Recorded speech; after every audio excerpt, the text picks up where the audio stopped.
Plot summary of Amusing Ourselves to Death by Neil Postman. Postman's book Amusing Ourselves to Death opens by saying that Aldous Huxley's vision of the future in his book, Brave New World, is one we ought to pay close attention to. Unlike another dystopian novelist, George Orwell, Huxley foresaw that we would eventually be destroyed by that which we love most: entertainment, leisure, and laughter. Orwell's vision of the future where government overreach is responsible for the death of free speech and thought is scary, but ultimately incorrect. From here Postman build off the work of famous media theorist Marshall McLuhan, who wrote that the medium is the message. Postman agrees with McLuhan and echoes his argument that the form of a medium determines its content. In other words, the medium of information, whether it's speech, print, sound, image, etc., has an effect on the information itself.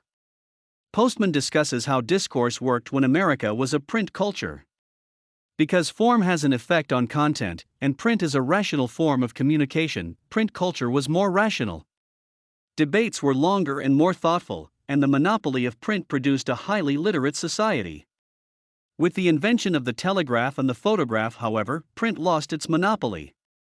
Now people had ways of getting information instantaneously, information that was decontextualized, often irrelevant, and incapable of dealing with difficult abstractions and interpretations.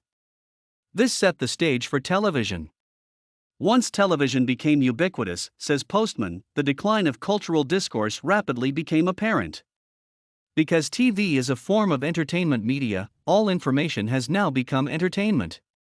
Politics, news, religion, education, economics, all of it is subject to the rule that entertainment is king. Postman concludes his book by acknowledging that television cannot and should not be simply eradicated. Rather, he believes that Americans can save themselves by becoming aware of the potential television has to permanently stymie rational discussion.